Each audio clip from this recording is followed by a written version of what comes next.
Hi, welcome to Cubs and Culture for December 16th, 2018.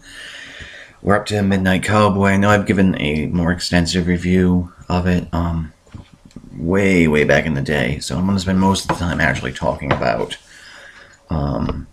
sort of the Academy history, because I'm going to, how I do a retrospective or a catch-up. So this period of 57 through 69, to get me on the nines, this is actually one of the more interesting time periods, because it's really a transitional period, because you have a lot of very interesting sort of trends, because you can kind of feel like the tension in the movie industry around like sort of the cultural wars, because you have Midnight Cowboy, you have In the Heat of the Night, and to some extent The Apartment and Tom Jones, which are very cynical, critical films about America, and also new sort of storytelling forms, the American New Wave, French New Wave influence, etc.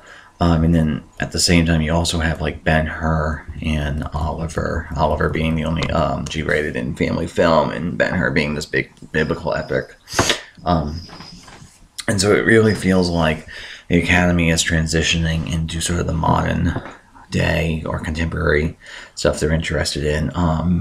Midnight Cowboy, I would say, is the first sort of, not the first, but the second after Sunrise, or the third if you Cavalcade, depending on how you feel about that movie, where I think it's an out and out film that's an art film where it's not really trying to be artistic. It's trying to be this alienating, this exploration of Lacanian alienation.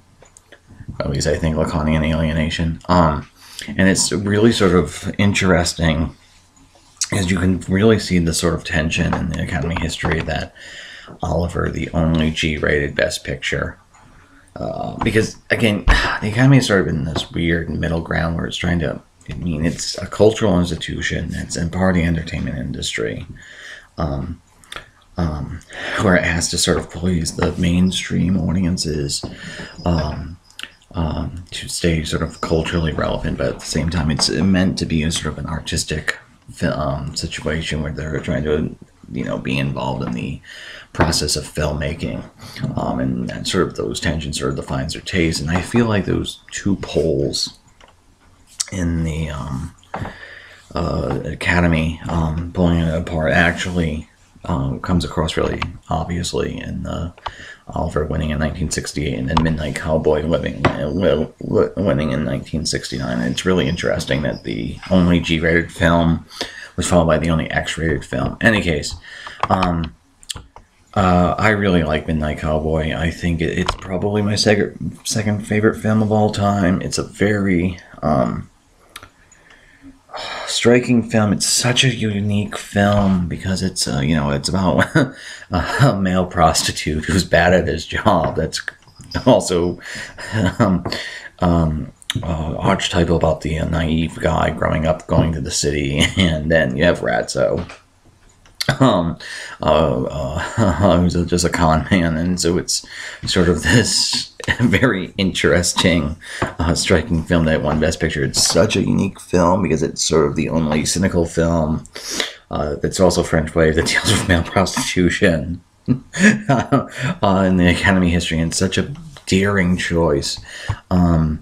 So there's that. And then, it was nominated for 7 Oscars. The two actors cancel each other out. And then film editing. It's also up noticed the first time an African American was nominated for Best Film Editing. Anyway, let me bring up the trailer and clips. I'll see you in a second.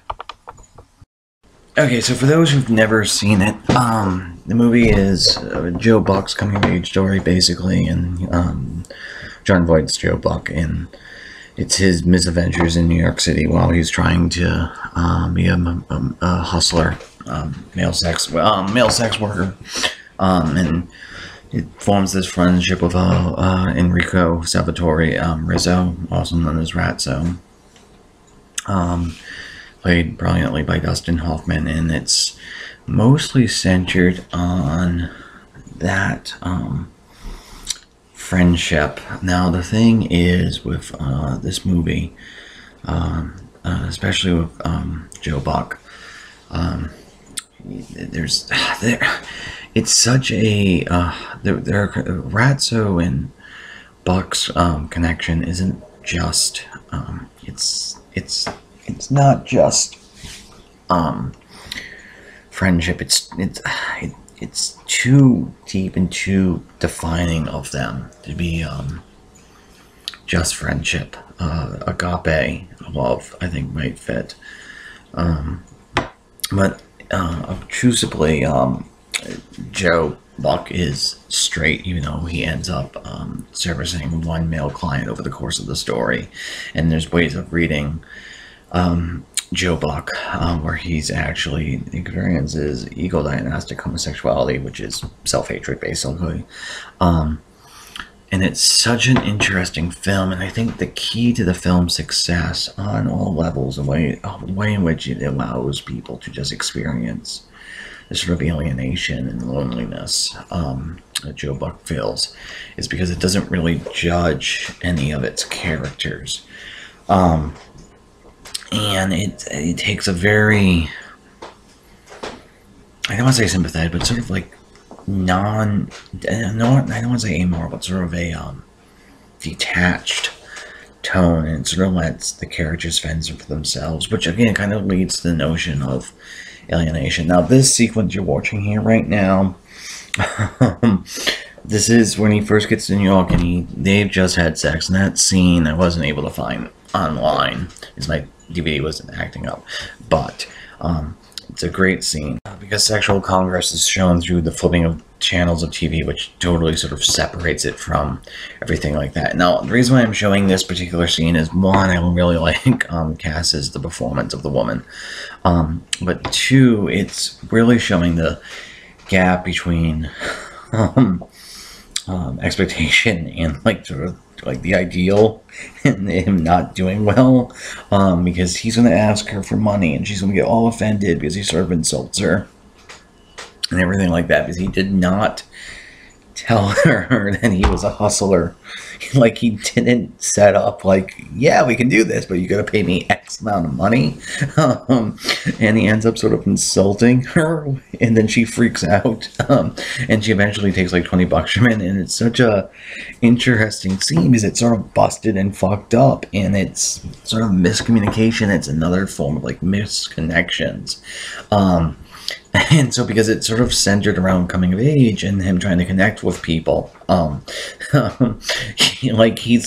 Joe Buck is bad at his job because of not being really, like, he's good at sex, but he's really bad at, like, dealing with people, which means he should not be a sex worker. Now, this scene right here, it's a couple reasons why I'm showing it. This X flat, which is where they're living, is absolutely amazing. It's actually a set, but it feels, you feel the urine, you feel the grime, you feel the disgustingness of the situation. It's just amazing sort of production design, and it feels very realistic and gritty and everything like that. And then the other reason why I'm showing it is this is the scene where they'll end up fighting and trading insults back and forth, and it really shows sort of a, like, in a sense of the scene sort of plays off like it's not really a friendship. It kind of feels like a old bickering married couple, especially since, you know, in the 1960s, in 69 and everything like that, this sort of interplay is very, very common in like sitcoms and stuff, and so it really has that sort of domestic feel to it. So that's one of the reasons why it doesn't feel like, I don't feel like friendship is too shallow of a word, and even though the two characters are exclusively straight.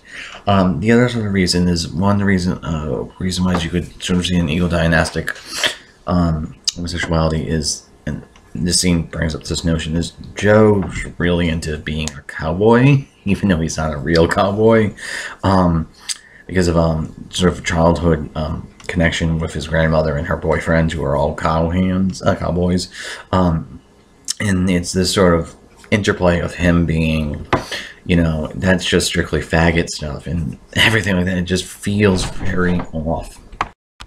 For a straight man to be that much into cowboys. Now this sequence is when they're at the party at the end, and I'm showing it specifically because it's a good token of a whole bunch of scenes where Joe is surrounded by people and not really connected to them because he's not, like, he's high here, but there's a ton of scenes where he's like walking around, and you know, loneliness or alienation isn't just being by yourself, it's specifically not being connected to people. It doesn't mean you're not in close proximity, and I really like that sort of juxtaposition that happens in this movie a lot. Now, the last little bit I'm going to show you is actually sort of the last bit of the movie, which Bradso at this point is dead. And there's something absolutely touching and right about, they're going to Florida, about Voight's performance here, because that man was everything to Buck, because he was sort of the first person he really connected to. Now, I really like this film. I know this was a shorter review, but I gave a huge review a while ago, and I didn't feel like repeating myself. It's a very interesting film. I'm still shocked that it won Best Picture, and I'm not sure how. So that's going to be it for Cubs and Culture. See you guys tomorrow.